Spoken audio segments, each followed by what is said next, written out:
¿A qué creen ustedes que se refiere la palabra bioquímica? Química y biología. Química y biológica. Y biología. Química y qué biología. La biología es la ciencia que estudia los seres vivos. Ajá. La química es las composiciones y materiales de cada uno de ellos. Viene Roberto Vallejo. Oh, llegaste temprano. Ya, vete. Buenas tardes, ¿cuál es tu nombre? Roberto. Acaban de decir por allá que biología es ¿qué? El estudio de los seres vivos. El estudio de los seres vivos. ¿Y química? El estudio de las composiciones químicas de cada uno de ellos. La composición química de cada uno de ellos. ¿Y qué más abarca la química? Cuando nosotros hablamos de química, cuando ustedes vieron química en tercer año, en cuarto año, en quinto año, ¿qué estudiaron de la química? ¿Solamente estudiaron estructura?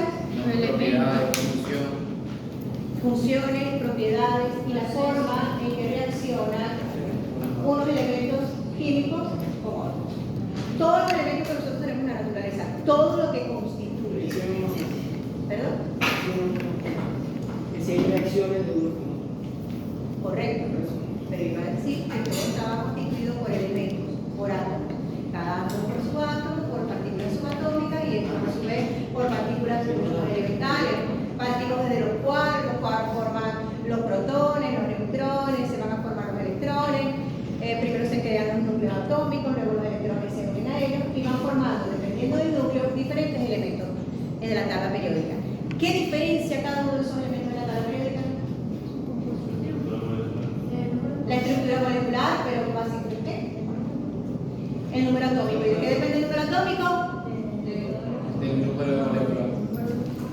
Ok. Las moléculas son ya agrupaciones de átomos. ¿Ok? Vamos a partir de esa. ¿Me estás grabando? No me siento cómoda que me grabes. Puedes grabarme la voz. Ok. Puedes grabar toda la clase, no hay ningún problema. ¿Qué diferencia un elemento a otro? Por ahí dijeron, el número atómico, ¿de qué va a depender eso? De la masa de su núcleo, de la cantidad de neutrones que tenga y de la cantidad de protones. Dependiendo de la cantidad de neutrones son los protones y dependiendo de la cantidad de neutrones y protones van a ser los electrones. La cantidad de electrones que voy a tener va a ser igual a la cantidad de protones.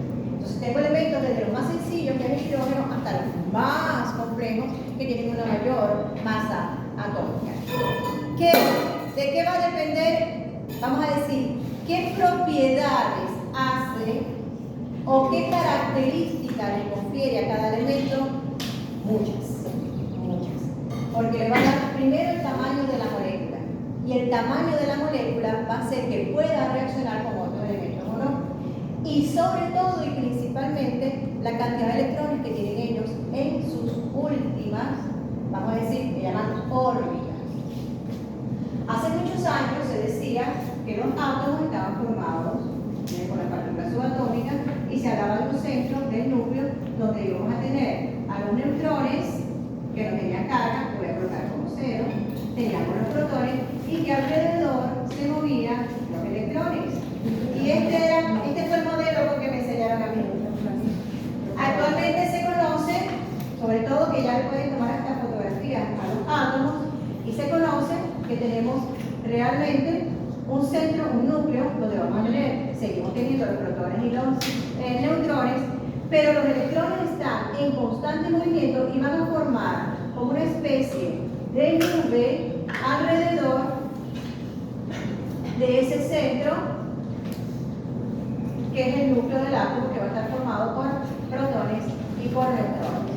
¿Qué ocurre? Los electrones que se mueven más hacia el exterior son los electrones que van a estar dispuestos para generar una reacción. ¿Qué hace que un elemento pueda reaccionar con otro? Hay una regla que llaman la regla del octeto, que es que cada elemento busca su estabilidad. Y para lograr tener una estabilidad electrónica, deben tener al menos 8 electrones en sus capas superficiales. ¿Qué ocurre? Dependiendo de la masa atómica, yo puedo tener 2 electrones, puedo tener 4 electrones, o puedo tener 6 electrones en esta capa, o puedo tener los 8. ¿Qué ocurre? Los electrones que a mí me falten para tener 8 electrones en esas capas externas que me va a inducir a mí a reaccionar con otro elemento. ¿Qué va a hacer ese otro elemento? Completarme los 8 electrones que yo debo tener. Puede ser que me falten 2. Si yo tengo 6, me puede faltar 2, entonces voy a reaccionar con un elemento que pueda facilitarme esos 2, siempre y cuando a él le falten 6. Porque le tiene que faltar a él los mismos. Ajá, porque complemente que él vaya a tener sus reglas del octeto completicas y yo también la voy a tener. Entonces, por eso no todo el mundo reacciona con todo el mundo, sino que específicamente por la carga electrónica que puedan compartir, que nos ayude a tener sus 8 electrones para que ellos tengan estabilidad. ¿Cómo alcanzan ellos la mayor estabilidad? Estando compartiendo sus electrones de tal manera que ambos van a tener 8 electrones en sus últimas cargas. ¿Qué ha hecho eso? Que simplemente se formen las moléculas. Luego del Big Bang, ¿quién conoce aquí qué es el Big Bang? Además de la serie de la televisión.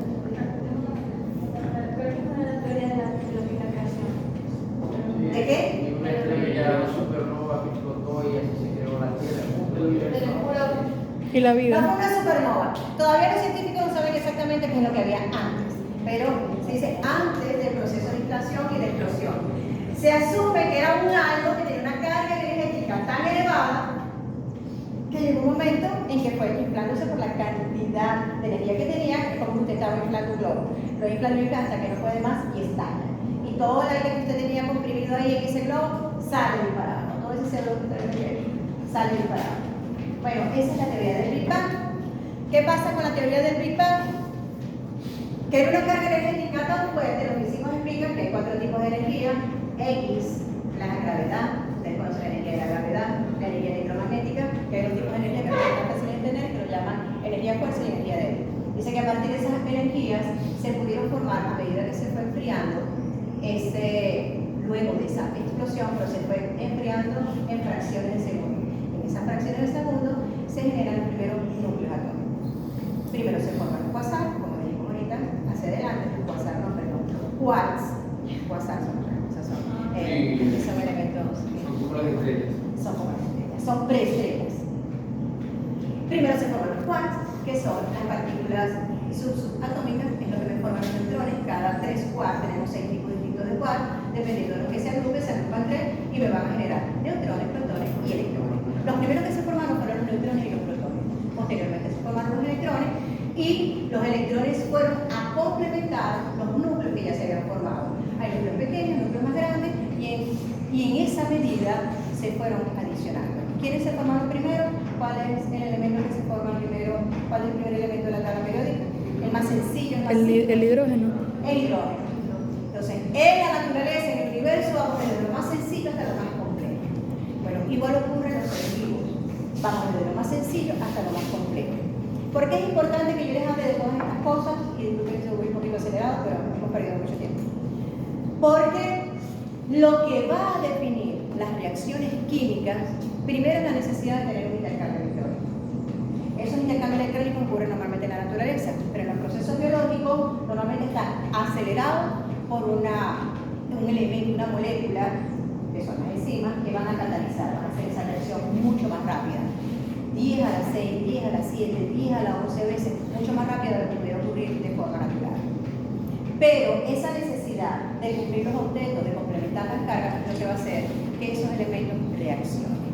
¿De qué va a depender? Ya ustedes saben que va a depender del número atómico de cada uno y de la valencia que ellos puedan intercambiar. ¿De qué van a depender esa valencia que van a intercambiar? De los electrones que tengo yo más expuestos en esos átomos. Eso es algo que les tiene que quedar claro desde ya. Ok, ¿para qué decimos todo esto? Porque resulta que la química es la que va a hacer que se acomplejen todos estos átomos y que además se formen esas moléculas más complejas.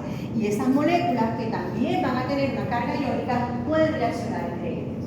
Y en ese tipo de reacción lo que realmente va a generar todo el movimiento metabólico que le permite a un organismo mantenerse en el tiempo, reproducirse y obviamente para todas esas actividades poder obtener energía.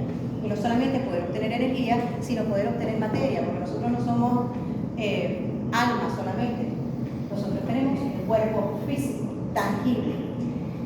en base a carbono, hidrógeno, oxígeno, tenemos nitrógeno, fósforo y azufre, que son principalmente, y una cantidad de iones con los que nuestro organismo funciona. Todos tienen una carga, y esa carga, esa configuración electrónica que tienen, hace que los elementos tengan ciertas propiedades. Antes de seguir avanzando, obviamente, todas esas propiedades nosotros en la bioquímica las enmarcamos hacia el organismo vivo.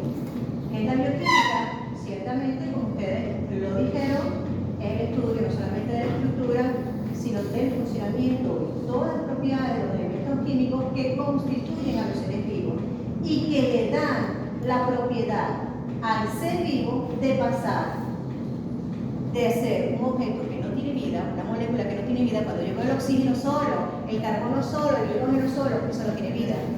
De hecho, esto puede tener materia orgánica, ¿pero esto tiene vida? No, no tiene vida. ¿Por qué no tiene vida? Porque su átomo interactúa con moléculas, o sea, Si interactúan porque crean una ahí estructura. está el ejemplo de vida. Interactúa. Interactúa. Interactúa. ¿Por qué yo digo que esto no es vivo y que yo sí? No puede crecer, no se puede reproducir. No puede crecer, no se puede Por reproducir. el tipo de materia prima. La composición química. La composición química va a ser... No es algo de que eso no tiene carbono, como las personas. Sí tiene carbono. Y la tinta Ajá. tiene carbono. El plástico, ¿de dónde procede el plástico? El carbono.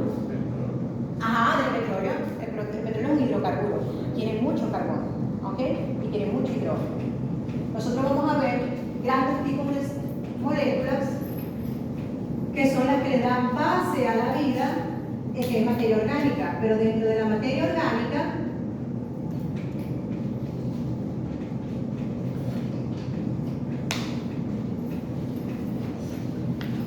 nosotros tenemos hidrocarburos, tenemos carbohidratos, tenemos lípidos, ¿qué más? Sí, Ácido nucleico. Ácidos nucleicos, muy bien. Las enzimas que son Moléculas orgánicas. proteínas, muy bien. Fíjense que sí saben.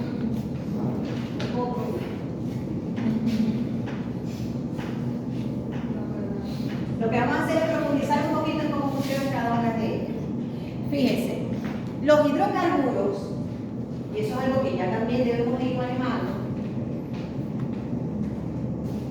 los hidrocarburos son grandes moléculas de carbono que están sustituidas o que están enlazadas, tiene tres, ¿a qué? Sola y exclusivamente hidrógeno. Hidrógeno. Estos son H.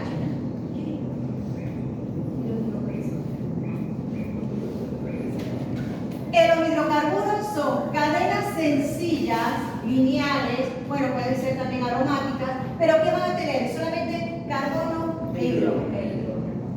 Cuando nosotros empezamos a ver las biomoléculas, los hidrógenos son sustituidos por otros grupos que tienen unas cargas iónicas diferentes. Y dependiendo del comportamiento y del grupo que esté acompañando a esa cadena de carbono, nosotros lo vamos a dividir en carbohidratos, en líquidos, ácidos nucleicos y proteínas. En los carbohidratos, nosotros podemos sustituir este hidrógeno, lo voy a escribir de este lado. En los carbohidratos, nosotros vamos a sustituir el hidrógeno, le voy a colocar una bolita, lo vamos a sustituir por un grupo, por un oxígeno, y lo podemos sustituir por otro lado, que es un hidrógeno, por un grupo OH. O simplemente podemos tener, entonces, ¿qué va a hacer este grupo? Voy a borrar el hidrógeno, ¿ok? Voy a generar un doble enlace con el oxígeno, un grupo OH, y tengo el carbono en este lado.